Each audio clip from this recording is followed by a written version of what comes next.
허환구의 라디오 오늘. 여러분 안녕하십니까, 허환구입니다. 오늘 오전 이태원 참사 희생자 유족의 첫 기자회견이 있었습니다. 참사 24일 만인데요.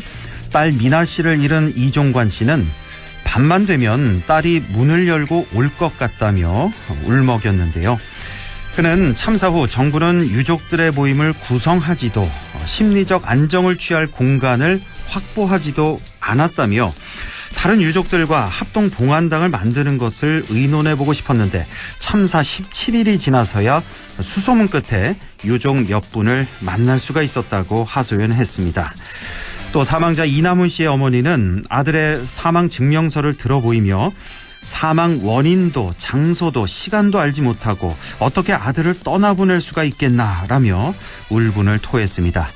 현재 유족은 진정한 사과와 성역 없이 철저하고 엄격한 책임 규명, 또 참사 피해자의 소통 보장과 인도적 조치, 희생자들에 대한 온전한 추모를 위한 적극적 조치를 요구하고 있습니다. 정부는 유족들의 말에 귀 기울여야겠습니다. 11월 22일 화요일 라디오 오늘, 광고 듣고 시작합니다.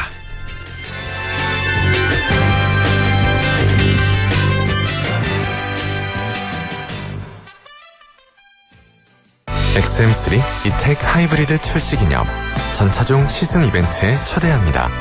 자동차 기자들이 뽑은 11월의 자동차 XM3 이텍 하이브리드부터 더욱 편안하고 안전한 SM6, QM6까지 지금 홈페이지에서 시승 신청하세요.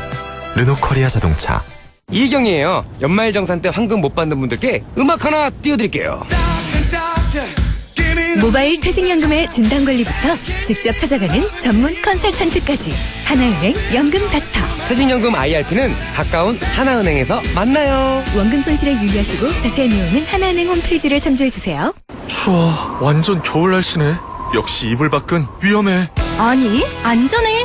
렉스턴이 지켜줄 테니까. 11월 렉스턴 또는 렉스턴 스포츠 구매 시 1.9% 초저리로 고금리 시대에도 안심. 출고가 빠르니까 내년 개별 소비세 인상에도 안심. 올겨울 대비에 가장 현명한 방법은 쌍용자동차 전시장에서. 잠들어 있던 당신의 퇴직연금 깨워라. 연금 투자 시대. 퇴직연금이 신한은행 사전지정 운용제도와 만나 당신의 든든한 노후가 됩니다. 연금 부자가 되는 연금 투자. 신한은행 퇴직연금. 투자 전 상품 설명서 등 확인. 손실 발생 시 투자자에게 귀속. 네, 라디오 오늘 화요일 순서 시작합니다. 일부 생활 속 법률 문제를 쉽고 명쾌하게 풀어보는 안형진의 쾌도난법, 안형진 변호사와 함께하겠고요. 2부 이슈 오늘에서는 의성군 작은 영화관에서 기획전이 열리고 있다는데요. 잠시 후 의성 작은 영화관 신호영 점장을 연결해서 자세한 얘기 들어보겠습니다. 이어서 한 주간의 시사 이슈 알아보는 시간이죠. 최요한의 시사 따라잡기도 준비되어 있습니다. 자, 라디오 오늘 생방송 놓치신 분들은 유튜브로도 다시 들으실 수 있습니다. 많은 애청 바랍니다. 네, 쾌도난법 시작합니다. 오늘도 안형진 변호사와 함께하겠습니다. 안형진 변호사님, 안녕하십니까? 네, 안녕하십니까? 예, 자, 경기가 어려워지고 있는 요즘 더 극성을 부리고 있는 범죄, 바로 보이스피싱에 대해서 오늘 자세히 알아보겠습니다. 자, 날로 진화되고 또 범인들은 또 외국에 있는 경우도 많아서 국제사법 공조의 필요성까지 점점 더 필요해지고 있다는데요. 자, 우선 보이스피싱 범죄 어떤 유형들이 있을까요? 예, 그 일례 중 하나가 이제 문자로 이제 가태료나 범칙금을 납부한 통지를 받았다는 분들도 계신데요. 네. 그 이런 경우 이제 매우 조심을 해야 되는 게 이게 피싱 범죄일 수 있다는 겁니다. 예. 그러니까 링크된 주소를 클릭하기만 해도 휴대전화 이상한 앱이 깔릴 수도 있고요. 또 개인정보가 자동으로 유출되기도 하고 또 결제가 되기도 하는데요. 그래서 문자나 톡으로 받은 링크의 경우는 클릭하시기 전에 각별히 주의할 필요가 있고요. 그러니까 뭐 모르는 경우에서 모르는 곳에서 예. 오는 경우가 참 많잖아요. 그러니까 그 어떤 것도 예. 누르지 마셔야 되고, 그리고 또 문자로 과태료나 범칙금 납부하라는 통지서 이거 절대로 안 보내죠, 경찰에서. 예. 그렇죠. 다 이제 서면으로 편지로 이렇게 보내게 되는데. 저도 받은 적이 있었는데요. 아, 문자로요? 사람이 당황하니까 예. 뭐야 기분 나빠서 일단 클릭하게 되더라고요. 어디서 또 뭐 속도 안 걸렸나 예. 이러면서. 안 그래도 이 예. 어려운데 왜 이런 걸 또 보내노 이런 클릭하는데 그걸 하면 안 돼요. 저도 좀 클릭하셨었어요? 그때? 그때 클릭을 해가지고 예. 막 저도 이제 조처를 취했는데 그 조처는 참 방송 후반에 말씀드릴 거고요. 예. 하여튼 이게 순간적으로 네. 하게 되더라고요, 사람이. 그러니까요. 예. 무심결. 각별히 조심해야 된다는 말씀 꼭 드리고 싶습니다. 예. 그리고 이제 이 보이스피싱에 속아서 이제 돈을 뺏기는 것도 물론 피해야지만 이 보이스피싱 범죄에 나도 모르게 가담하는 경우가 있어서 이 또한 조심을 해야 하는데요. 나도 모르게 가담한다고요? 예, 그렇습니다. 그 수법 보면요, 일단 정보지에 구직 광고를 냅니다, 이 사람들이. 예. 그래서 뭐 이제 얘기해 보면 조금 그리고 홈페이지도 있고요, 사업자 등록증까지 다 보여줍니다. 번듯합니다. 그리고 뭐 금융업이라고 하고 고용 계약서까지 다 쓰거든요. 근데 딱 하나 사무실을 방문해보자 또는 만나자고 하면은 뭐 코로나라서 저희 사무실은 어렵다든지 이런저런 핑계 대면서 안 된다고 하는데요. 예. 이런 경우는 일단 보이스피싱 범죄일 수 있으니 조심을 하셔야 됩니다. 예. 그 누구로부터 뭐 무엇을 받아서 누구에게 주기만 하면 된다라고 하는 경우나 또는 현금을 받아서 지정된 계좌에 입금하시면 된다라고 하는 것도 거의 보이스피싱 범죄니까 또 조심을 해야 되고요. 예. 그렇습니다. 뭐든 간에 뭐 현금을 뭐 전달한다 이러면은 그 범죄의 의혹이 굉장히 많은 거죠. 이번에 그렇죠. 뭐 계속 이슈되고 있는 그 뭐 천화동인인가요? 대장동 사태에서도 현금을 억수로 인출해가지고 막 썼다고 하는데 그것도 뭐 냄새가 나듯이 어쨌든 현금으로 하는 거는 뭔가 냄새가 난다고 보셔야 됩니다. 예. 예, 그리고 문제는 이제 이런 사기를 치는 사람이 워낙에 능수능란하다는 점인데요. 그렇죠. 그 원래 사기꾼들이 말을 억수로 잘합니다. 예. 뭐 예전처럼 어색하게 뭐 사투리 쓰면서 고객님 놀라셨어요? 뭐 이런 거 안 하거든요, 요즘은. 요즘 안 하나요? 예, 그렇게 요즘도 진화가 많이 돼서 예전에는 뭐 이제 막 고객님 뭐 놀라셨어요? 이런 거 하고 했는데 요즘은 딱 표준말 쓰고 그 여성이 되게 차근차근 설명해 주는 경우가 많거든요. 신뢰성을 먹고 들어가는데 그래서 이게 한국 사회생활 경험이 적은 학생이나 뭐 대학생, 사회초년생, 외국인 등이 이런 범죄에 자기도 모르게 연루가 되기도 합니다. 그렇죠. 예.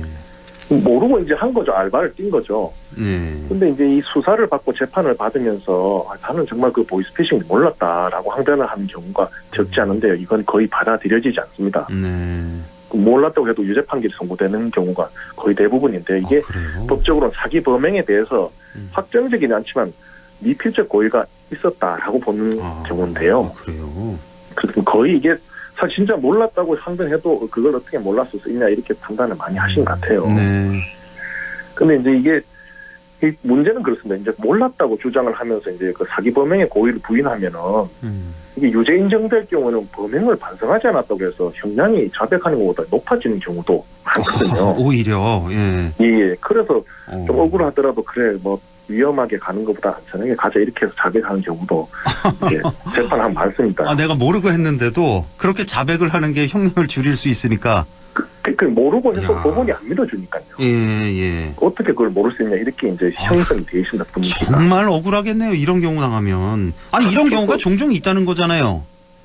그러니까 이게 실무에서 제가 이런 사건을 많이 다뤄도 보면은 좀 몰랐는 것 같은데 법원이 이걸 인정 안 주니까 참 답답한 경우가 많습니다.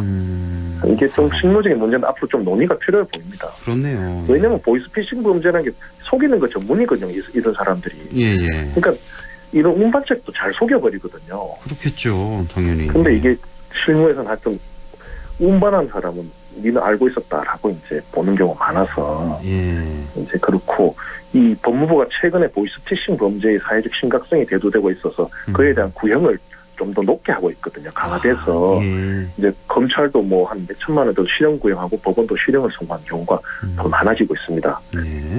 그래서 이제 보이스피싱 범죄도 일단 사기 범죄인데 좀 특이하게 다른 사기 범죄와 달리 중형 내지 실형의 선고 비율이 높다는 특성이 그래서 있습니다. 근데 이것도 역으로 보면요. 보이스피싱 범죄를 입건될 경우에는 액수에 따라서 중형 내지 실형 선고의 가능성이 높은 거죠. 다른 사기 범죄보다. 그렇다면 이게 어떻게 연결되냐면은 피의자가 중형을 예상하고 도망할 수 있다. 이렇게 논리로 연결돼서 다른 사기 범죄와 달리 구속영장을 청구하고 집행된 경우가 또 많습니다. 그래요? 이게 형량이 높아지니까 도망갈 우려도 많다고 봐버리는 거죠. 그러니까 구속될 가능성도 많군요. 구속 상태에서 재판 받겠네요. 이런 경우에 그러면. 그렇습니다. 아이고. 뭐 한 억대 넘어가면 구속하는 경우도 많고요. 예. 그거보다 적어도 좀 구속하는 경우도 있고 그런데요. 네. 예, 그렇습니다. 아까 말씀드렸듯이 다만 현재 법 실무를 보면 외국에 있는 본범을 검거하는 경우는 사실 많지는 않습니다. 네. 근데 거기에 알거나 뭐 모르고 가담한 이제 돈 내지 돈 운반하다 수거책에 대해서는 이렇게 강하게 처벌하는데요. 예.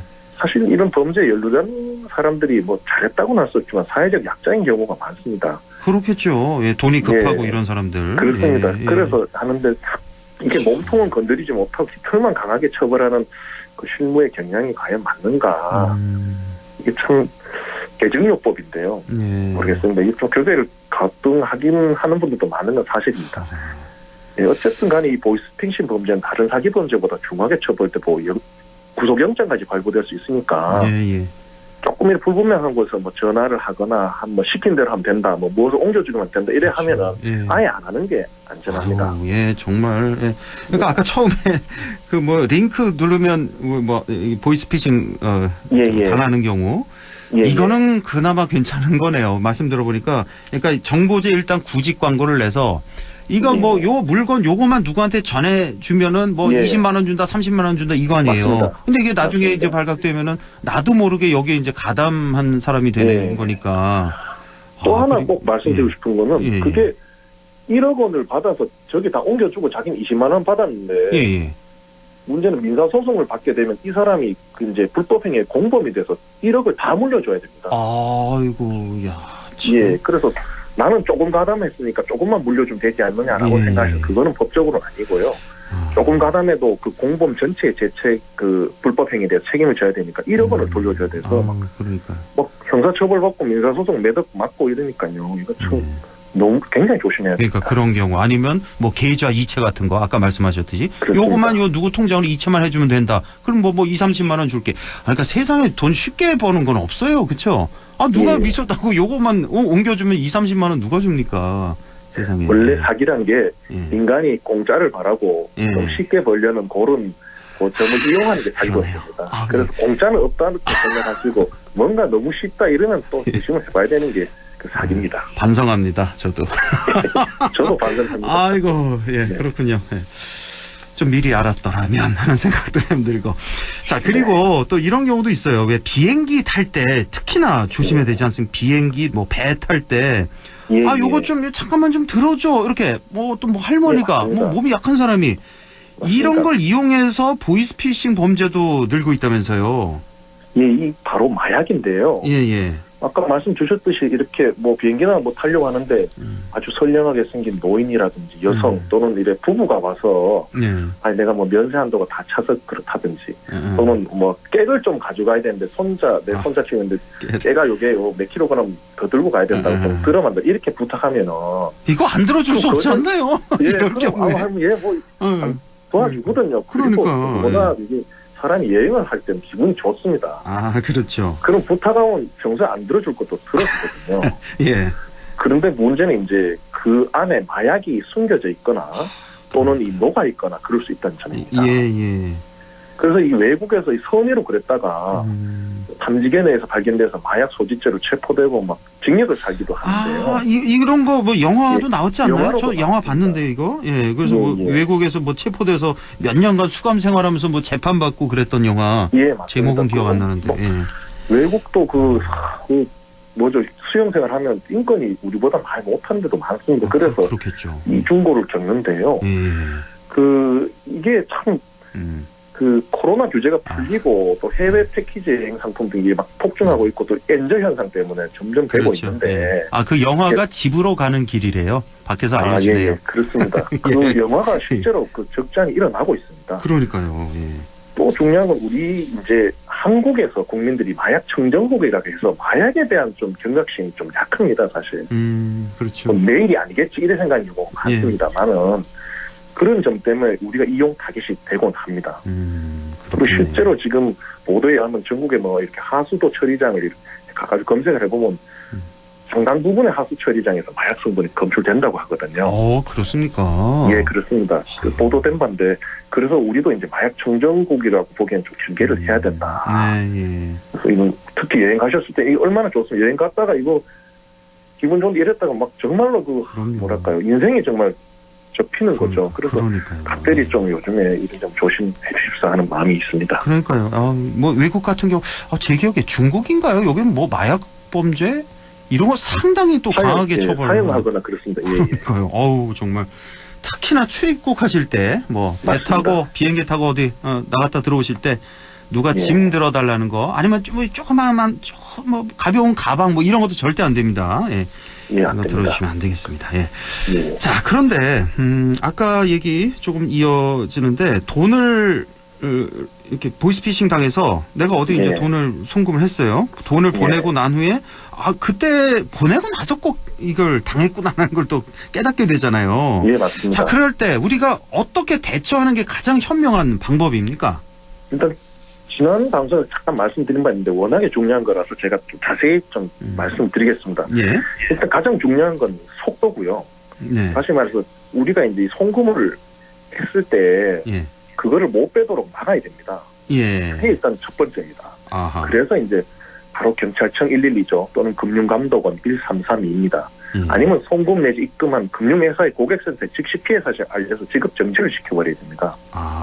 바로. 예. 일단 내가 돈을 보냈어도 어떤 계좌에 돈을 보냈어도 금융회사에 바로 빨리 연락해서 내가 이래 보이스를 당하던 막아줍니다. 요즘 제도가 바뀌어서요. 예. 그 돈을 못 찾아가게끔. 예. 일단 보냈어도 못 찾아게 묶어놓는 거죠. 예. 그게 일단 제일 먼저 해야 되고요. 예. 그리고 의심스러운 링크를 일단 클릭을 해버렸다. 그러면 이제 어떻게 해야 되면 일단은 이 개인정보 노출 사실 등을 등록을 해야 되는데요. 이게 금융감독원에 이런 시스템이 있습니다. 개인정보 노출자 사고 예방 시스템이라고 있는데 금융감독원이요. 거기 접속해서 이제 신규 계좌 만들거나 이런 등 못하도록 제한 조치를 취할 수 있습니다. 이게 일단 첫 번째고요. 또 하나는 그러면 명의 도용된 계좌를 어디 있는지 확인을 해야 될 거 아닙니까? 혹시 모르니까. 그러면 그거는 이제 금융결제원 계좌정보 통합관리 서비스라고 있습니다. 거기 접속하면 내 명의로 가입된 계좌가 싹 뜹니다. 예. 거기를 통해서 계좌를 확인하면 되고요. 좀 복잡하네요. 이게 지금. 휴대전화 개설료도 확인해야 되거든요. 예. 그거는 한국정보통신진흥협회에 가시면 그 접속하면 확인할 수 있습니다. 복잡해요. 이거 뭐 금융감독원도 가야 되고 금융결제원 뭐. 예. 그러니까 그 경찰서를 가야죠. 바로 이럴 때는 가서 신고를 하고. 예, 경찰서를 거기서 또 안내를 해주겠죠. 일단은 돈 빠져나가는 거 막는 게 먼저. 일단 막고 112 뭐 전화해서 막고. 신고를 해서 이런 설명을 하고. 그 금융회사 전화 걸어서 막아놓고 일단 경찰 가서 신고를 해야죠. 이럴 때는 급한 거 막아놓고. 전화로 일단 빨리 신고를 조처해야죠. 그러니까요. 예. 그런데 사실 아까 말씀드렸듯이 이게 뭐 어디는 뭐 금융감독이고 어디는 뭐 금융결제원이게 좀 복잡하지 않습니까? 예, 복잡해요. 기억하기 어려우실 거예요. 예. 저도 그러면 그냥 검색창에 예. 빨리 보이스피싱 띄우고 신고 이렇게만 치시면은 보이스피싱 신고 이렇게 제가 말씀드린 그 사이트가 또르륵 이렇게 뜹니다. 예. 그럼 그거 보시고 이렇게 클릭해서 다 조치를 취하시면 되고요. 예. 그게 제일 이제 좋습니다. 그 보이스피싱 띄우고 신고만 치시면 이렇게 쫙 뜹니다. 네. 그렇게 이제 긴급 처리하시고 이제 또 방문 중요한 거는 이제 그 지급 정지를 당하는 걸 찾아야 될 거 아닙니까? 예. 그러면 이제 가까운 경찰서, 뭐 사이버 수사대 이런 데 방문하셔가지고 사건 사고 사실 확인원을 발급받으셔야 됩니다. 내일은 사건 사고 있었다는 걸 확인 증명서 떼주는데요, 경찰서에서. 이것을 가지고 지급 정지를 신청한 금융회사 영업증에 이제 제출을 하면요. 네. 정지 신청이 3일 이내고 하면은 이제 피해 금액을 한급을 이제 신청하게 받을 수 있습니다. 참 복잡하고 번거롭고 그렇네요. 이게 지금. 복잡하고 번거로운데 참 이게 사실 이게 지금으로서는 뭐 불가피한 측면이 있습니다. 어쩔 수 없이. 그러니까 그래서 모르시면은 일단 빨리 경찰에 신고해야 된다. 그리고 금융회사 연락해서 정지시켜 놔야 된다. 이 정도 일단 기억하시고 그다음에 보이스피싱 띄고 신고 검색해서 좀 알아보시고 빨리 뭐 주변에 저를 포함한 변호사에게 연락해서 의뢰하면 됩니까라고 빨리 문의를 해보고 처리하는 게 맞죠. 안영진 변호사에게 연락해서. 그런 제가 것도 좋고요. 몇 년 전에 2, 3년 됐나요? 그 지인과 이제 같이 있는데 실제로 이 보이스피싱을 실시간으로 그 당하는 걸 제가 옆에서 봤거든요. 그러니까 사람이 완전히 멍해지는 거, 멘탈이 완전 나가는 거예요. 멘붕이 오는 거예요. 그래서 뭘 해야 될지도 모르겠고 아무 생각도 안 나고 그래서 일단 경찰서 파출소 이런 데 가서 신고를 하고 뭐 하는데 굉장히 절차가 복잡하고 거기서만 한 서너 시간 있었던 기억이 나는데. 요즘은 조금 빨라지는 것 같은데요. 매뉴얼이 좀 좋아지면서.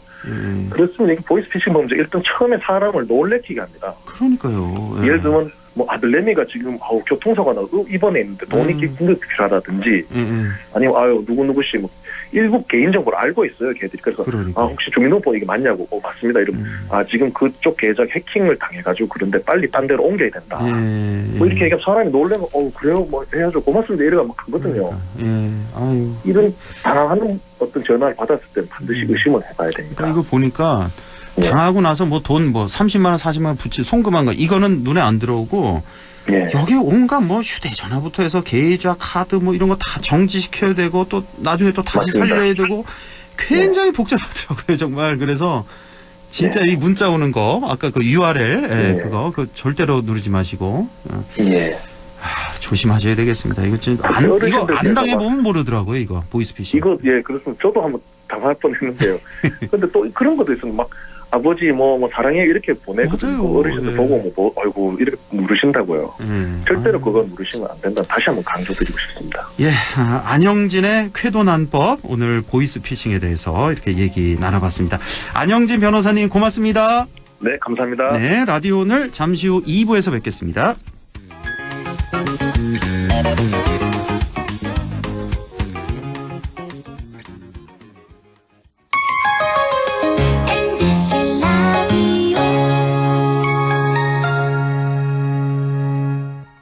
가구 살 땐 꼭 한번 가보자. 안동 명품 가구 백화점. 흑표 흑침대, 양성국 갤러리, 금성침대, 한국 가죽 소파, 장수돌 침대. 다양한 브랜드 가구를 한 곳에서 쇼핑할 수 있는 대형 가구 전시장. 안동 명품 가구 백화점. 안녕하십니까. 안동시 사회적기업 협의회장 황찬영입니다. 안동시 사회적기업 일동은 투명한 경영활동과 건전한 조직문화 조성을 주된 경영방침으로 삼고 최선의 노력을 다하고 있습니다.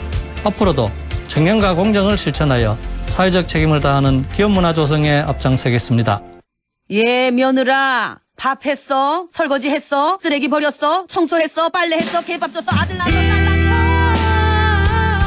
아무것도 안 하고 싶다. 이미 아무것도 안 하고 있지만 더 격렬하게 아무것도 안 하고 싶다. 지금은 그냥 라디오만 듣고 싶다. MBC 라디오. MBC 라디오. 라디오 청취자 10명 중 4명이 듣는 방송. 국가대표 라디오 MBC 라디오.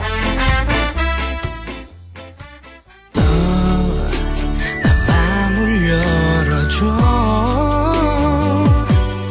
다가가 나 속삭이도록 언제나 내 생각으로 행복해야 해요.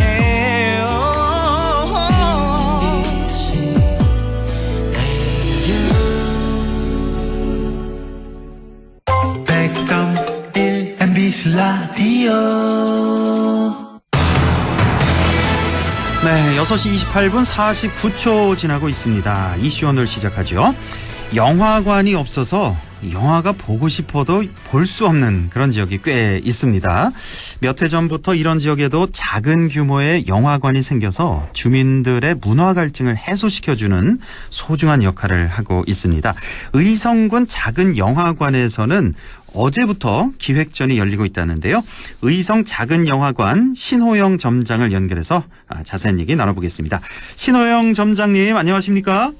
네, 안녕하세요. 예, 반갑습니다. 자, 우선 이 작은 영화관이 어떤 곳인지 소개를 좀 먼저 해주시죠. 작은 영화관은 일반 영화관이 없는 이런 소규모 지역에 지역민들이 다른 도시와 같이 평등한 문화 혜택을 누릴 수 있도록 조성되었고요. 예. 조성된 곳이고요. 저 같은 경우도 작은 영화관이 생기기 전에는 안동이나 대구를 방문해야 영화를 볼 수 있었는데 네. 이제는 가까운 곳에서 영화를 볼 수 있는 거죠. 네, 의성의 이런 작은 영화관. 이게 점장님 개인적으로 운영을 하시는 겁니까? 아니면 뭐 지자체 뭐 지원이나 도움이 있는 겁니까? 개인적으로 운영하고 있는 건 아니고 저 같은 경우 저희 의성군 같은 경우에는 지금 위탁을 맡겨놔가지고 의성군에서 위탁을 네. 점장님한테 네. 맡겨놓은 거군요. 네, 저는 이제 서울에 본사가 있는데 거기에 이제 본사가 많이 이제 도와주는 거죠. 그렇군요. 그 의성 지점을 담당하고 있고요. 예, 그냥 뭐 의성군에서 운영한다고 봐도 되겠네요. 그러니까 네네네, 그렇죠? 뭐 의성군에서 많이 도와주십니다. 예. 지금 의성 작은 영화관 객석은 뭐 몇 석이나 있는 거예요? 저희 되게 작은 영화관이라서 일관에는 52석이고요. 2관은 33석 이렇게 있어요. 52석, 33석 이렇게. 정말 작군요. 객석도 작고. 맞아요. 스크린은 크죠, 그래도 앞에. 스크린은 그래도 뭐 영화 보는 느낌은 납니다. 그렇죠. 예. 네. 자, 의성의 이런 작은 영화관이 문을 연 게 이제 지난해라고 들었는데 그동안 많은 작품이 상영되고 또 관객도 많이 다녀가셨겠네요. 네, 저희 의성 작은 영화관은 작년 7월 달에 개관 이후 지금까지 연중무휴로 운영되고 있고요. 네. 네, 이제 한 1년 5개월 동안 한 140여 개 정도 영화 상영했고 또 다양한 연령대의 관객분들이 즐기실 수 있도록 최신 영화뿐만 아니라 또 시내 브런치라고 뭐 예술 영화나 독립 영화도 상영하고 있고 네, 작년에 이제 한 4,000분 정도 이용하셨고 올해는 이제 지금까지 한 11,000분 정도 이용하셨습니다. 작년 7월 개관했는데, 그러니까 반년 운영했군요. 작년 같은 경우는. 근데 그렇죠. 반년 동안 한 4,000분. 근데 올해는 11월까지 한 11,000분 정도 이용하셨으니까, 꽤 많이 증가를 했네요. 관람객이. 한 50%는 증가한 꼴인데요. 이렇게 보니까.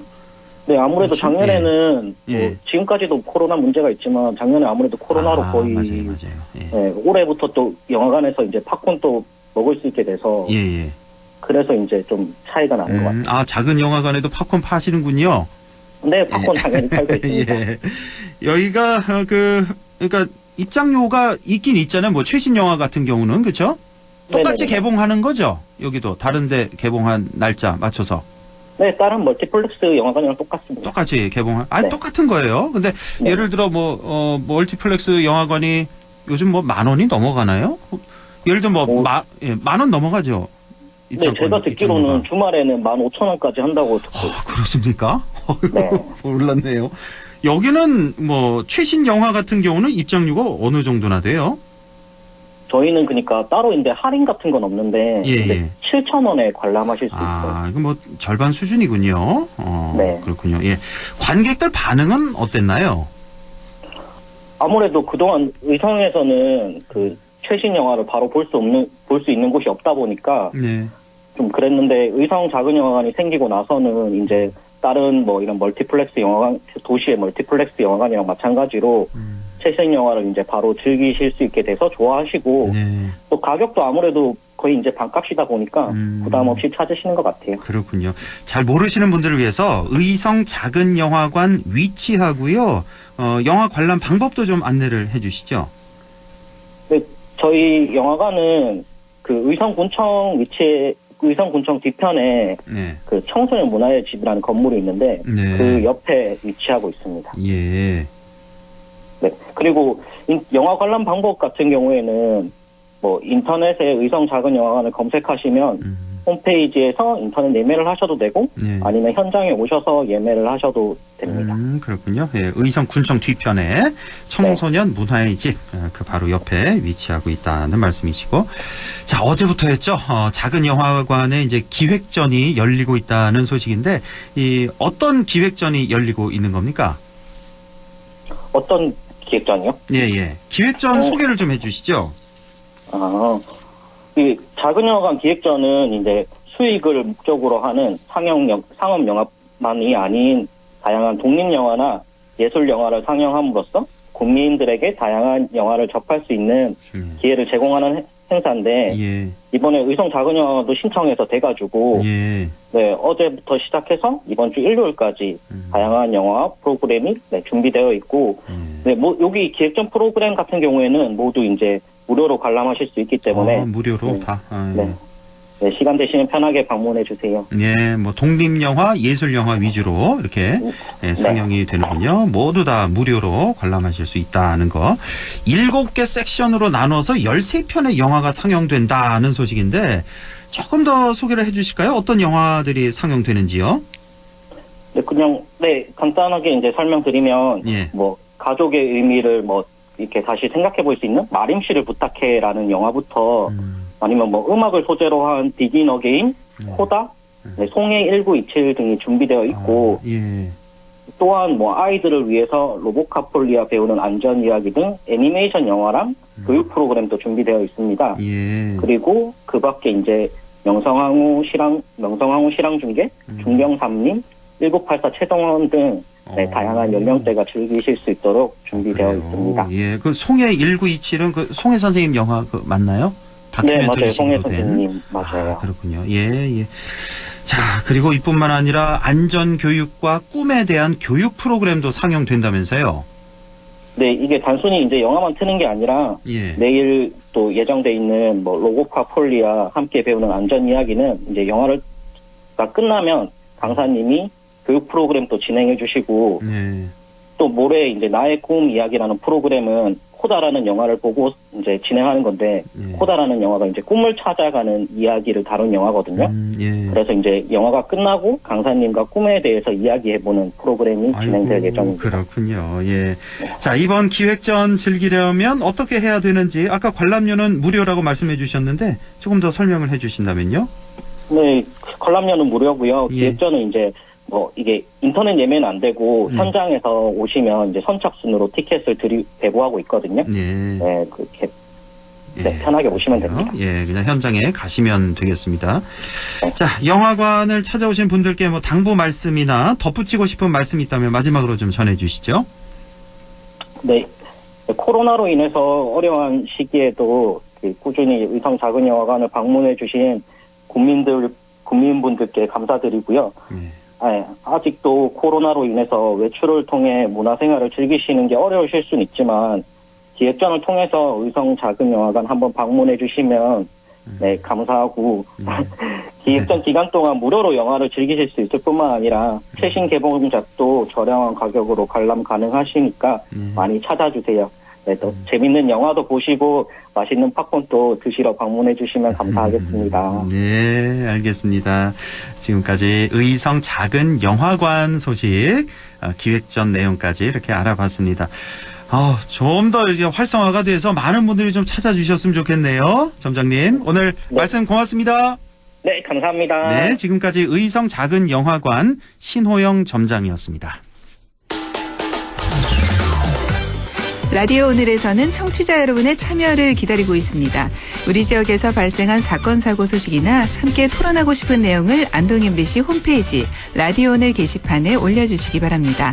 전화와 문자 참여도 하실 수 있습니다. 전화는 851국에 7191번, 문자는 샵 0913번으로 보내주시면 됩니다. 문자는 단문 50원, 장문 100원의 정보 이용료가 있습니다. 여러분의 많은 참여 바랍니다.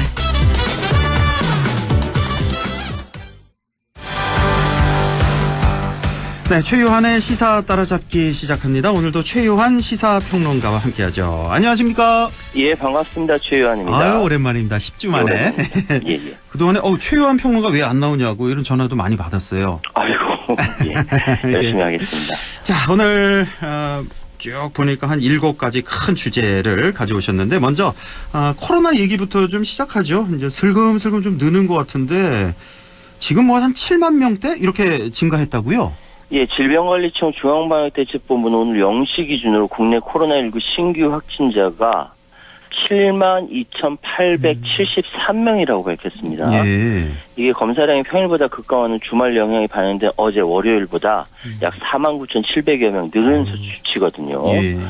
일단 방역당국은 당분간 증가세가 유지되면서 증감이 반복될 것으로 내다보고 있는데 지금 12월 달에 7차 대유행 예상하고 있으면서 20만 명까지 보고 있어요.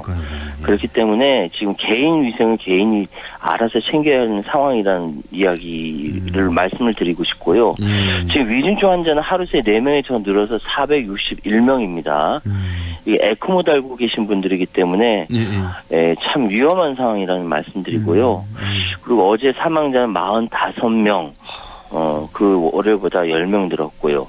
일단 당국은 현재 유행 중인 오미크론 변이에 대응 효과가 있는 개량 백신, 2가 백신의 접종률을 올린 데 총력을 다하고 있고, 어제부터 내달 18일까지 4주간을 동절기 추가 접종 집중 접종 기간으로 운영하면서 고령층 어르신들의 추가 접종률을 50%, 감염 취약 시설의 접종률을 60%로 제고하겠다라는 방침을 세웠습니다. 다만 지금 중증 진행 가능성이 높은 고위험군의 접종은 여전히 저조한 상황이라고 하니까 고위험군에 계신 분들은 접종하셨으면 좋겠어요. 그럼요. 예, 뭐 접종률이 상당히 낮은 걸로 뭐 10%대 20%대 이 정도밖에 안 되죠, 지금. 지금 그 2가 백신 맞은 18세 이상 성인이 6% 접종률을 기록하고 있습니다. 아, 상당히 낮군요. 예. 60세 이상 고령층은 17.1%인데 어쨌든 굉장히 낮은 건 사실입니다. 그러니까 지난주에도 저희가 이제 이 소식 잠깐 알아봤는데 올겨울 같은 경우는 이제 트윈데믹이 아니라 트리플데믹도 걱정하더라고요. 그러니까 이 코로나뿐만 아니라 이거에다가 독감에다가 또 지금 생각이 잘 안 나는데 어떤 뭐 호흡기 질환까지 그렇게 같이 겹치는 그럴 위험성도 있으니까 예방 접종 꼭 좀 맞으시기 바랍니다. 자, 오늘 오전 11시였죠. 12구 참사 유족들이 기자회견 했는데 일단은 뭐 정부 대통령의 뭐 진정성 있는 사과 또 철저한 책임 규명 이렇게 요청을 했네요. 기자회견 직접 찾아봤는데요. 보기 힘들었어요. 저도 울었어요 보면서. 참사 이후 처음으로 언론 앞에서 유가족들이 입장을 밝힌 겁니다. 참사 유가족들 일부는 민변 대회의실에서 심경을 밝혔는데요. 사실 가장 가슴 아픈 유가족들의 절절한 사연을 참 방송으로 말씀드리기가 참 아픕니다. 그렇습니다. 참 힘들고 아마 유튜브 통해서, 그러니까 인터넷 통해서 아마 우리 그 청취자분들도 많이 보셨을 텐데 개별적으로 참 말씀드리기가 참 어려운데 일단 12구 참사 대응 TF 팀장인 윤봉남 민변 변호사는 희생자 명단 공개에 대한 질문에 정부의 선제 조치가 없다 보니 사적으로 공개된 형태라면서 정부의 조치 미비를 지적을 했고요.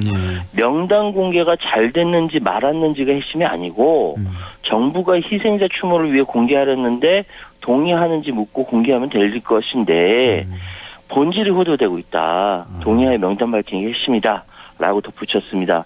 유가족들이 지금 6가지 요구사항을 입장을 밝혔어요. 첫 번째 진정한 사과, 엄격하고 철저한 책임규명, 피해자들의 참여를 보장하는 진상 및 책임규명, 피해자에 대한 적극 지원, 추모시설 마련, 2차 가해 방지를 위한 입장 표명과 구체적인 대책 마련 등 6가지 요구사항입니다.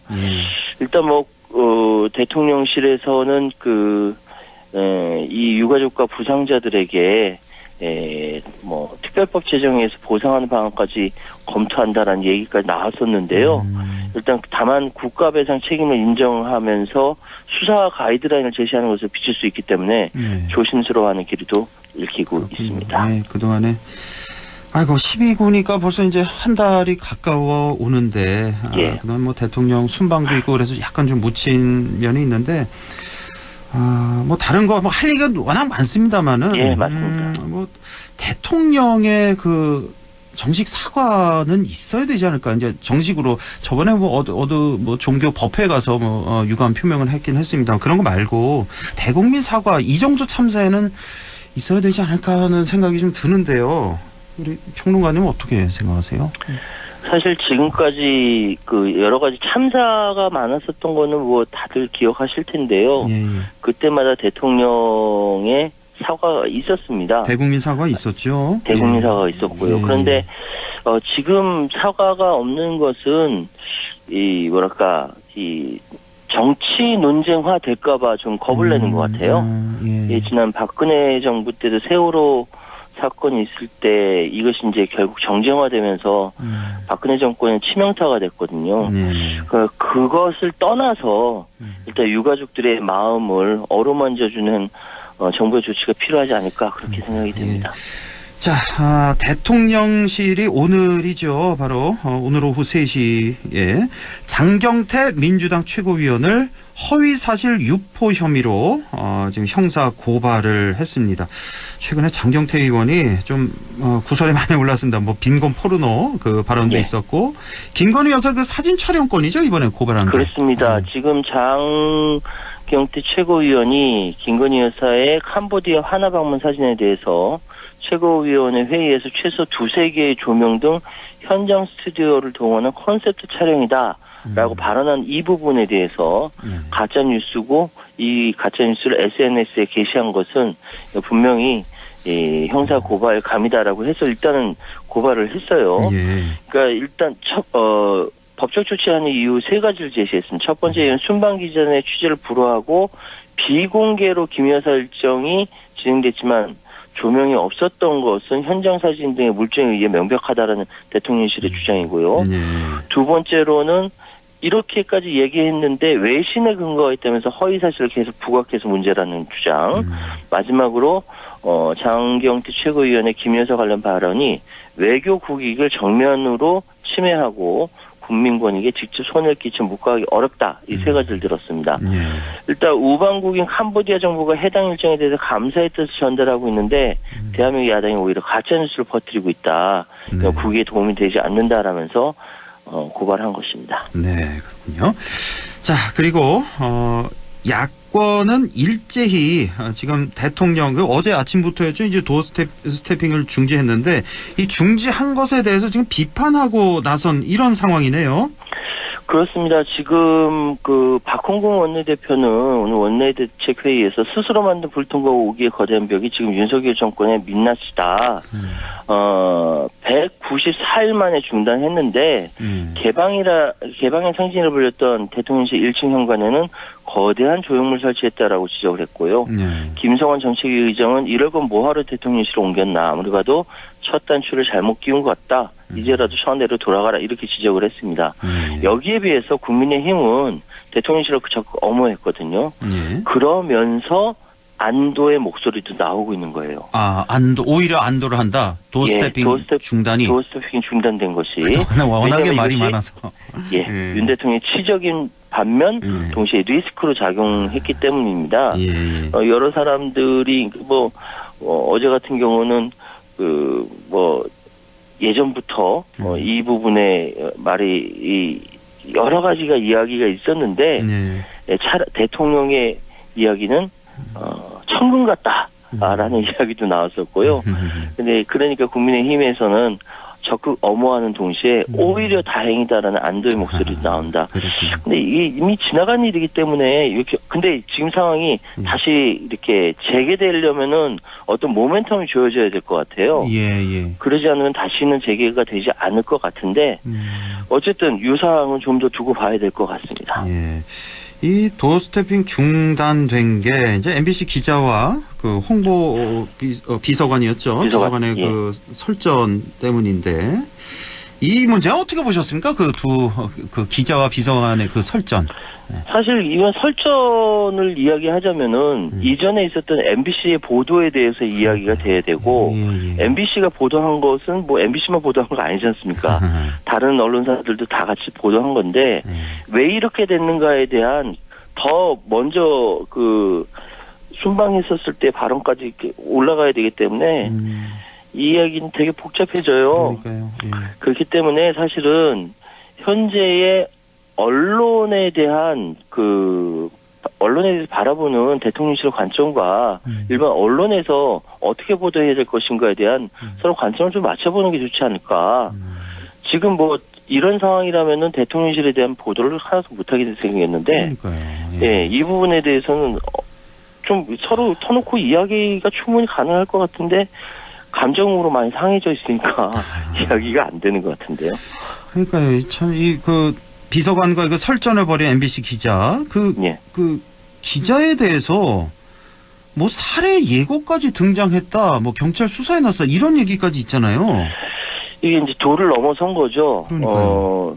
일베 홈페이지에 사례를 예고하는 글까지 등장해서 경찰이 보호 조치에 나섰습니다. 네. 사실 이제 방송에서 말씀드리기 좀 민망한 제목들로 막 잔뜩 채워져 있어요. 그래서 당장 뭐 MBC에 찾아가겠다 뭘 하다 보니까 경찰이 MBC 본사에 출동하고 해당 기자의 신변을 확인한 뒤 스마트워치까지 지급했다라고 하는데 사실 저도 뭐 십몇 년 언론 쪽에서 일을 하면서 뭐 비판도 받고 칭찬도 받고 이런 거 반복을 하지만 이러면서 민주주의가 서로 성장하는 것이거든요. 그럼요. 예. 그러니까 이견이 있을 때 당신의 의견과 내 의견이 다를 때 최소한 같이 할 수 있는 부분은 무엇인가 찾고 그거에 대해서 같은 공동체의 일원으로서 서로 합의를 하는 것이 민주주의인데 당연히 더디죠. 싸움할 서로 뭐 감정 상할 수도 있고 그러나 그것이 대한민국 민주주의의 지금까지 성장의 모습이라고 생각한다면은 의견이 다르다고 이런 일을 벌이는 것은 옳지 않습니다. 이것도 더군다나 이거는 범죄입니다. 범죄죠. 예. 범죄예요. 예. 이런 게 이제 정치고 이런 거 푸는 게 사회 이런 갈등을 푸는 게 정치의 역할이고 언론의 역할인데 뭐 살해 예고까지 나왔다니 정말 너무 막장으로 치닫는 거 아닌가 하는 생각이 들고. 자, 글로벌 경기 침체가 이어지면서 올 들어 주요 대기업들의 재고 규모가 30% 이상 급증했다. 이런 뉴스를 봤습니다, 어제. 자, 이거 재고 규모가 30% 이상 급증했다. 이건 어떻게 해석해야 되나요? 뭐 보통 기업에서 제품 팔다 보면 남는 것들 재고라고 하잖아요. 팔기 위해서 다른 제품들 사들이는 경우도 있어요. 지금 뭐 매출 기준 상위 500대 기업 가운데 이 재고 자산을 공시한 195개 기업의 재고 자산 변동을 보니까 작년에 비해서 36.2%는 증가했다는 수치고 이게 2010년 이후 역대 최대 규모라는 것인데 상품은요, 기업이 수입 등을 통해 다른 회사 제품을 구매해서 가지고 있는 물품을 의미하고 제품이라는 게 있어요. 기업이 생산한 완성품 그리고 안 팔린 거죠. 그리고 반제품은 지금 추가로 가공해서 필요한 중간 생산품을 의미합니다. 이걸 다 합쳐서 재고라고 해요. 이게 증가한다라는 거는 수출이 안 된다는 겁니다. 수출과 뭐 국내 소비도 시원찮다 이런 거군요. 그러니까 수출과 소비. 특히 수출이 안 된다는 것이고 지금 찾아보니까 업종별로 IT 전기전자 업종 재고가 가장 많이 늘었다고 합니다. 아무래도 이제 뭐 지금 글로벌 경기가 좋지 않은 상태에서 얼마 전에 환율도 우리 미친 듯이 뛰었잖아요. 지금 좀 잔잔해졌지만 그 수출 못하는 거였어요. 일단 상품 재고 증가율보다 제품이나 반제품 증가율이 높아진 점이 수출을 감소하고 있는 걸 나타내고 있어서 더 우려스러운 것이고 이거 좀 특단의 대책이 있지 않으면 왜냐하면 계속 그 금리는 내년 상반기까지 계속 오를 것 같거든요. 상반기에서 톱을 찍고 계속 갈 것 같기 때문에 기업에서는 비상일 수밖에 없는 것이죠. 알겠습니다. 오늘 여기까지 듣죠. 최효한 시사평론가였습니다. 고맙습니다. 예, 감사합니다.